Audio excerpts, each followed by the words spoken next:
こんにちは、ヤギです。今日も我が家の日常をお届けしたいと思います。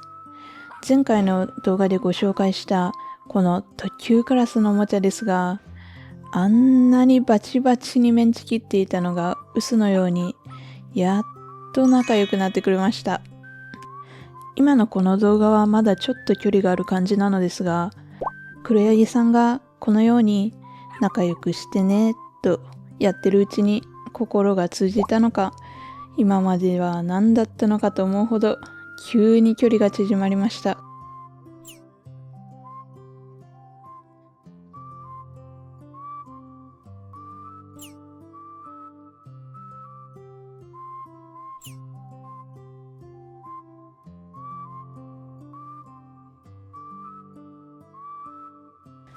ポチなりの厳しい教育期間を経て、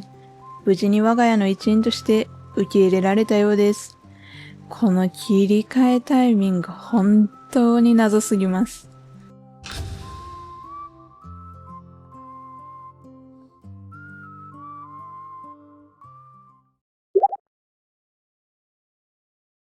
さてさて、生後5ヶ月を過ぎたポチですが、最近は大人の階段だけでなく、ボサボサの階段も駆け上がっておりまして、早くトリミングに連れて行けなさいよ、と思われた方もいらっしゃるかと思いますが、トリミングサロンに予約の電話を入れたところ、約1ヶ月先と言われてしまいまして、待った結果、今になります。1ヶ月、まあ大丈夫かって思って予約しましたが、プードルの毛が伸びる速さをすっかり忘れてました。思ったよりボサボサになったので反省です。何なんでしょうね。毎日見てると毎日可愛いんでなかなか気づきませんが、ふと過去の写真を見てみると、なかなかの毛量やなぁと気づいたら気になり始めました。ただ、さすがに目の周りが見えづらそうで、一回二人で協力してちょっと切ってみたんですよ。そしたら、ど素人が切ったんで、不格好になっちゃったんですよね。その際は、ポチに謝りました。まあ、気にしているのは飼い主だけで、よく見ないとわからないんですけどね。当の本人は、前髪のガタつきなんて1ミリも気にしてない様子で、お気に入りのボールで遊んでおりました。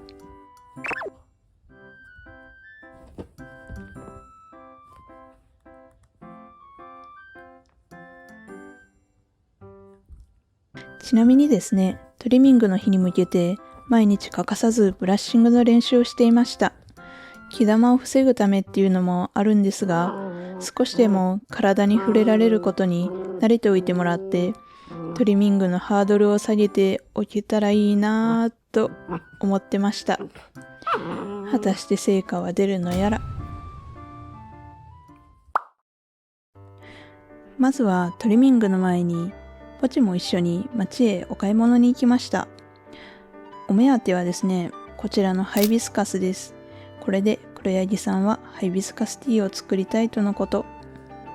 店内には犬用のお水も置いてありました。そして帰りにたまたまパティスリーの前を通りまして、吸い込まれるように入店するのが我が家の通常運転です。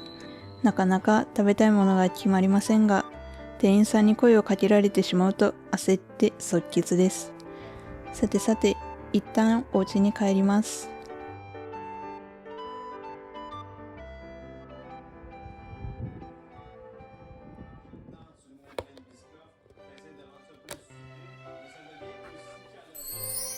あれ、なんで飼い主2人に対してケーキが3個なのかと思われたかと思いますが、買ったケーキはいつも半分こにして食べる種類を少しでも増やすという欲張りの手法です。そしてハイビスカスと蜂蜜と生姜で作ったハイビスカスティーと一緒にいただくケーキは最高でした。ポチも何か欲しくてそわそわしていたのでお菓子をあげました。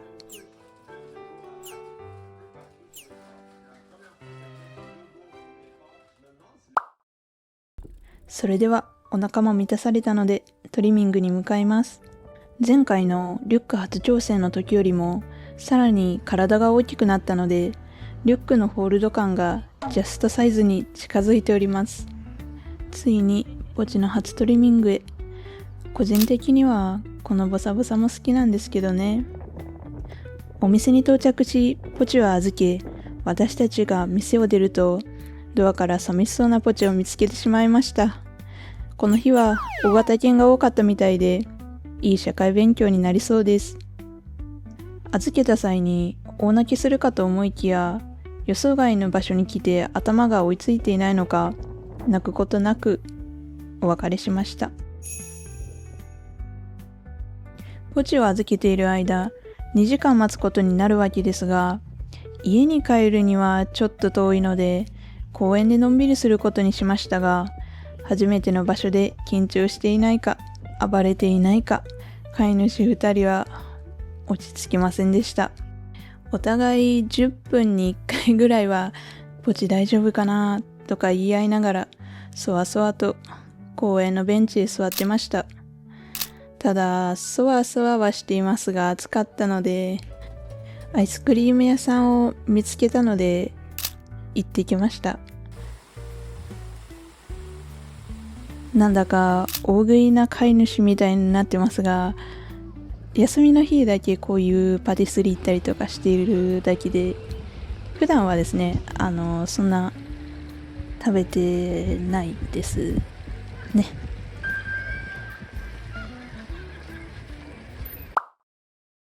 お迎えに行くと、見違えるほどすっきりしたポチの姿がありました。帰りのリュックの中では疲れてまして、なんならちょっと不機嫌そうです。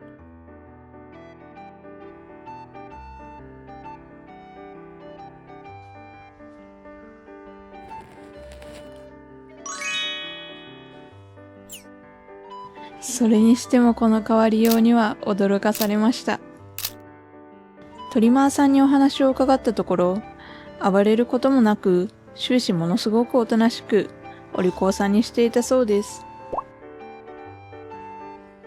この日はさすがに疲れたのか、よく眠っていました。そんなこんなで、ポチのカットから数日が経ちまして、だんだんと見慣れてきました。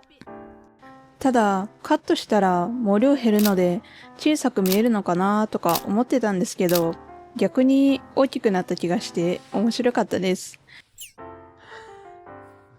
何より本人の視界が良好になってくれたことで、お散歩の時に見上げる景色が前よりずっとクリアに広がってると思うと、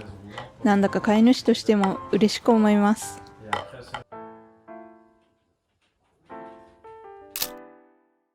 ちなみに、この以前紹介した外に行くためのボタンなんですけど、外に行った後も興奮して押してしまうようになってしまいまして、ちょっとこの辺も修正がいるかなと思っております。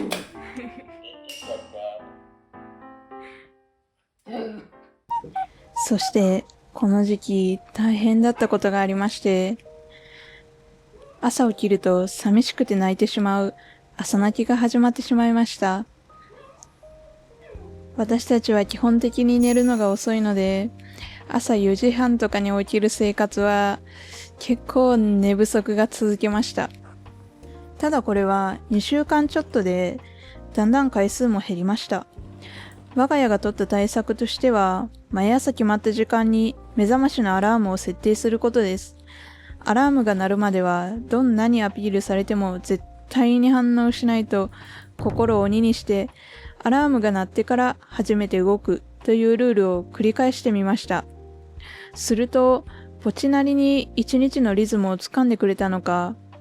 今では朝泣きがほぼなくなりました。さらに問題がありまして、これが本当に頭を抱えてるんですけど、以前からの分離不安にも一段と磨きがかかっておりまして、私がほんの少しトイレに行くだけでも、ドアの隙間に鼻をねじ込まんばかりの勢いでぴったり張り付いてきます。これはちょっとなんとかしないといけないですね。こんな風に見た目はちょっぴり大人っぽくすっきりしたポチですが、中身はまだまだ甘えん坊の赤ちゃんです。ポチにとって何がいいのかを試行錯誤し、みんなで日々成長しています。個人的にはもう1年以上一緒に住んでいる感覚です。毎日いろんな表情を見せてくれるこの一瞬一瞬をこれからも大切に過ごしていきたいなと思います。本日も最後までお付き合いいただきありがとうございます。それではまた次の動画でお会いしましょう。